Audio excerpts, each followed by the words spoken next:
He also tried to point out that if I wasn't more like him, my girlfriend and I have $25,000 in stocks, by the way. So I'm glad you're rich. I don't know if I believe that, but anyway. One last thing. I'm glad you have cash because a solid comprehension of grammar and prose is something you obviously lack. Maybe your cash will buy love or meaningful friendships. Good luck with that. Another thing I pointed out to him, I have conservative views as well. I'm all for smart spending and not wasting money. But yes, I am a socialist when it comes to things like healthcare. But don't try to paint me the way you did. That's totally unfair. You turned me into something you've heard about instead of asking me what I think. You've been nothing but rude, unintelligent, and divisive. I'm not one-sided. I'm not your mind's conception of a liberal. I'm not actually, and actually, if you got to know me, you'd realize I'm far more rational and centrist than you actually realize at this moment. Yeah, so basically, I think that was all of the comments. I wasn't just reading comments. But, TTTC79, again, shut up. Maybe if you put some of your socialist energy into something useful to make money, period. Okay, and then if you were rich, comma, like me, you wouldn't talk like such a retard. It should be illegal for retards like you to vote. That was fascinating. So, TTTC79 also tells me that I should contribute something to society. I find that an interesting thing. I could work for fucking McDonald's even and be contributing to society because I'm sharing in the taxes we all pay. I'd also be contributing to a lot of environmental destruction and stuff. And while we all need jobs, don't get me wrong, there's more to contributing to society than the job you have or your taxes. You know, there's being a good neighbor, being a good citizen, being informed, caring about the environment. That's one that people should try to get a little bit a firmer grasp on. And he says, dude, shut up, get a job, and contribute to society. I've contributed more to my friends than you will even contribute probably to your family. Honestly, maybe a bit of a rash judgment, but then again, his was too. I really doubt that I won't be contributing more than this guy, though. I'm not perfect, nobody is, but I'm quite capable and intelligent, and I'm quite compassionate and generous. I always thought it'd be cool to, if anyone, but if I won the lottery, I thought it'd be great to start charities that are also businesses. So like, there's like a place called the White Dog Cafe in California, and 80% of the profit goes to a homeless shelter. You could do that with like a women's shelter for like battered women or whatever, and you could do that to fund a youth recreation center or something in an area with little for kids to do, and I think that's a much more interesting legacy. And I wouldn't think it's cool to like splash your name all over that kind of thing. But a lot of rich folks, when they die, they'll give money and the money will go to build, say, like a hospital wing or something, and they'll put up some big plaques at different areas and stuff. I think it'd be interesting to generate something that's actually creating profit and sending most of that profit to a charity or worthy cause, while at the same time actually providing people with employment, steady employment, and well-paying employment in that spot. I think stuff like that's fascinating. I'm not nearly as radically liberal as, and a lot of these idiots, they're just retards, you know. Their conception of radical liberal is all this bullshit they've heard on talk radio and everything. So, really, big fucking deal. But as far as contributing to society, friends find me incredibly easy to talk to. I'm very helpful. I've been told that I've, repeatedly helped people with their problems and stuff.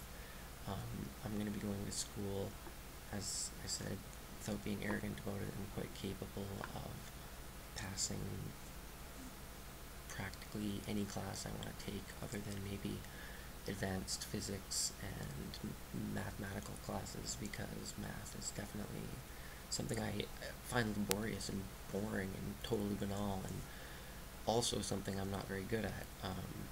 Something I've actually practically gone out of my way to avoid.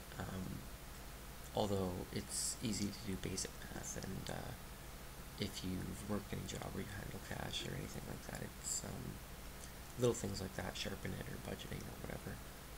Weed's actually great for math too. It's great for fractions. Helps people stay sharp on their fractions at least. And the idea that marijuana makes people stupid, let me just, because it's almost a surprise that people like Paul and TTT C7D9 exist.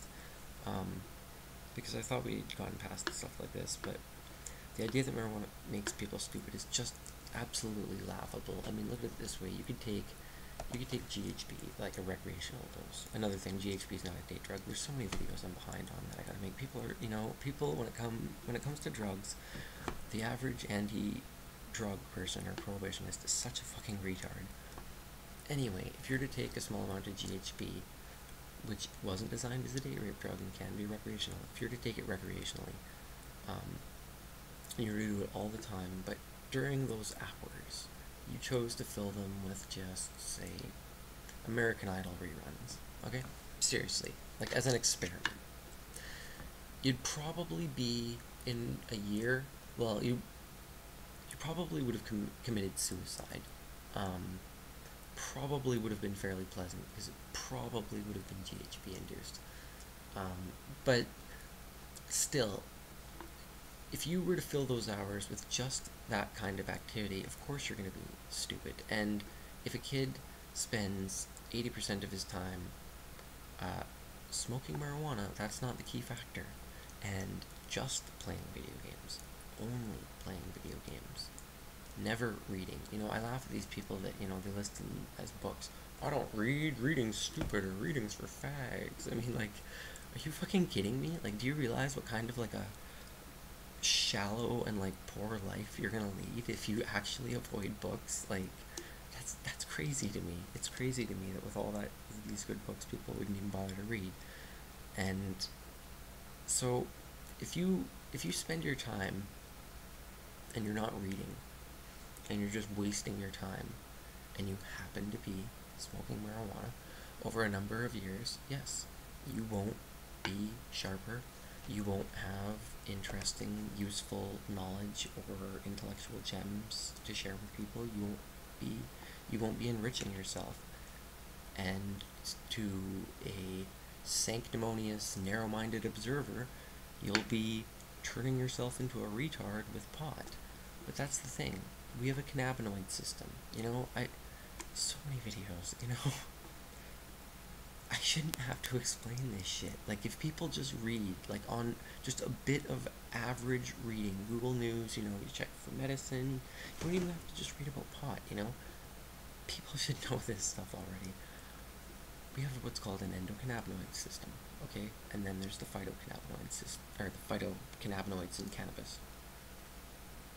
The reason cannabis works for over 200 ailments is because the endocannabinoid system that we all share, much like an immune system, a nervous system, an endocrine system, all these other systems that help regulate our bodies, help us grow, help us move, think, talk, all that good shit.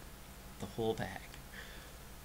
The endocannabinoid system, when it's out of balance by disease or from disease, taking in cannabinoids from the outside, phytocannabinoids in cannabis, because cannabis is always a medicine. Even if people say, I'm feeling good, it's recreation, that's awesome, so is codeine. If you get your tooth out and you fucking watch a movie, it's now recreation for you. Congratulations, that's cool, no biggie. But cannabis may make people feel a little giggly or a little bit relaxed or happy, but it is essentially a medicine. The reason it works for 200 ailments is because it's a medicine, and our bodies function that way. The ingestion of cannabinoids provides the regulation of the cannabinoid system, and when it's in balance, you feel good. Just like a cancer patient that's feeling horrible feels better, another person who's not suffering feels great.